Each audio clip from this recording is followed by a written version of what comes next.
നമസ്കാരം സുഹൃത്തുക്കളെ. മത്സര പരീക്ഷകൾക്ക് തയ്യാറെടുക്കുന്ന എല്ലാവർക്കും നമ്മുടെ ഏറ്റവും പുതിയ മെയ് മാസത്തെ കറന്റ് അഫയേഴ്സ് വിശകലനത്തിലേക്ക് വലിയൊരു സ്വാഗതം. ഒട്ടും സമയം കളയാതെ നമുക്ക് നേരെ കാര്യങ്ങളിലേക്ക് കടക്കാം. ഇതൊരു വെറും വായനയല്ല കേട്ടോ, വളരെ എളുപ്പത്തിൽ കാര്യങ്ങൾ നിങ്ങളുടെ ഓർമ്മയിൽ നിൽക്കാൻ സഹായിക്കുന്ന കിടിലനൊരു പഠനയാത്രയാണിത്. അപ്പോൾ തുടങ്ങുകയല്ലേ? നമ്മുടെ ആദ്യത്തെ സെക്ഷനിലേക്ക് കടക്കാം. കേരളത്തിലെ രാഷ്ട്രീയവും പദ്ധതികളും. കേരള നിയമസഭയുടെ ചരിത്രത്തിൽ ശരിക്കും ഒരു അപൂർവ നിമിഷമാണിത്.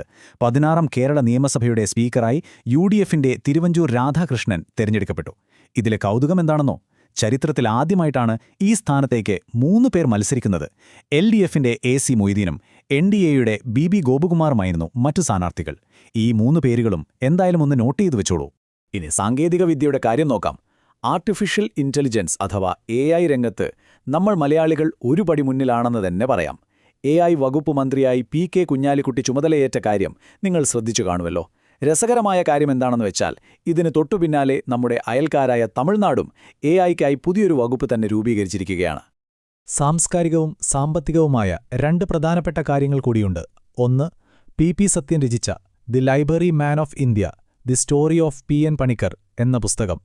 രണ്ടാമത്തത്, സാമ്പത്തിക രംഗത്തെ ഒരു സുപ്രധാന നീക്കമാണ്. കൊച്ചി നാവൽ ബേസിന്റെ ഉഷസ് എന്ന സ്റ്റാർട്ടപ്പ് സംരംഭത്തിൽ 5% ഓഹരി നിക്ഷേപത്തിനുള്ള കരാറിൽ മാരിടെക് ഇന്റർട്രേഡ് ലിമിറ്റഡ് ഒപ്പുവെച്ചു. അപ്പോൾ ഇനി നമുക്ക് സംസ്ഥാന തലത്തിൽ നിന്ന് അല്പം മാറി ദേശീയ തലത്തിലുള്ള പ്രതിരോധ ബഹിരാകാശ വാർത്തകളിലേക്ക് പോകാം. അഗ്രസ്റ്റാക് കർഷക രജിസ്ട്രിയെക്കുറിച്ച് നിങ്ങൾ കേട്ടിട്ടുണ്ടോ? എന്തുകൊണ്ടാണ് ഇതിത്ര പ്രധാനമാകുന്നത് എന്ന് ചോദിച്ചാൽ, കേന്ദ്ര സർക്കാരിന്റെ കാർഷിക ആനുകൂല്യങ്ങൾ യാതൊരു കാലതാമസവുമില്ലാതെ നമ്മുടെ കർഷകരിലേക്ക് നേരിട്ടെത്തിക്കുക എന്നതാണ് ഇതിന്റെ പ്രധാന ലക്ഷ്യം. ഇതൊരു കേന്ദ്ര സംസ്ഥാന സംയുക്ത പദ്ധതിയാണെന്ന കാര്യം പ്രത്യേകം ഓർക്കണേ. അടുത്തത് കേട്ടാൽ ശരിക്കും നിങ്ങൾ അത്ഭുതപ്പെടും. ഇന്ത്യയിലെ ആദ്യത്തെ അണ്ടർ വാട്ടർ മ്യൂസിയം, അതായത് വെള്ളത്തിനടിയിലുള്ള മ്യൂസിയം വരാൻ പോവുകയാണ്.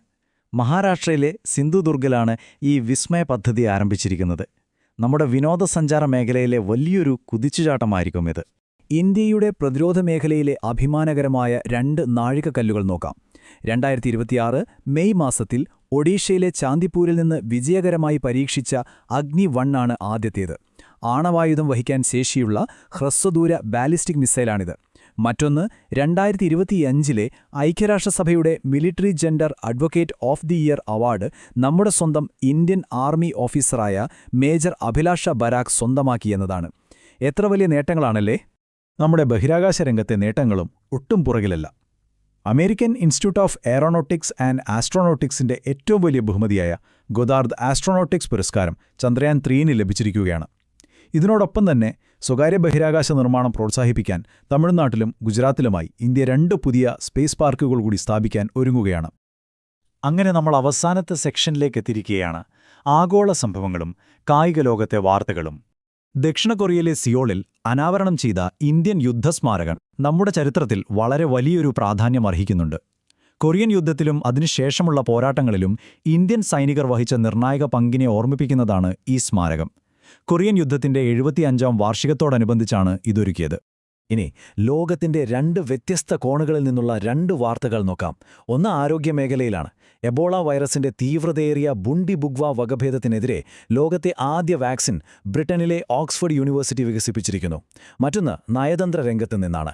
2027 സാംസ്കാരിക ടൂറിസം വർഷമായി സംയുക്തമായി ആഘോഷിക്കാൻ ഇന്ത്യയും ഇറ്റലിയും തീരുമാനിച്ചിരിക്കുകയാണ്. പോർച്ചുഗീസ് ഇതിഹാസം ക്രിസ്ത്യാനോ റൊണാൾഡോ തന്റെ കരിയറിൽ സ്വന്തമാക്കിയ 34ാമത്തെ കിരീട നേട്ടമാണിത്. 2025-26 സീസണിലെ സൗദി പ്രോ ലീഗ് കിരീടം അൽനസർ ക്ലബ്ബ് സ്വന്തമാക്കിയതോടെയാണ് അദ്ദേഹം ഈ ചരിത്ര നേട്ടത്തിലെത്തിയത്. അൽനസർ ക്ലബിനൊപ്പം റൊണാൾഡോ നേടുന്ന ആദ്യ കിരീടം കൂടിയാണിതെന്നത് ഇതിന്റെ മാറ്റുകൂട്ടുന്നു. കൃത്യമായൊരു പ്ലാനോടെ നിങ്ങൾക്ക് കാര്യങ്ങൾ മനസ്സിലാക്കാൻ കഴിഞ്ഞുവെന്ന് ഞാൻ വിശ്വസിക്കുന്നു. അപ്പോൾ പുതിയ വിഷയങ്ങളുമായി നമുക്ക് അടുത്ത വിശകലനത്തിൽ കാണാം. അതുവരെ നന്നായി ഫോക്കസ് ചെയ്യുക, പഠനം തുടരുക.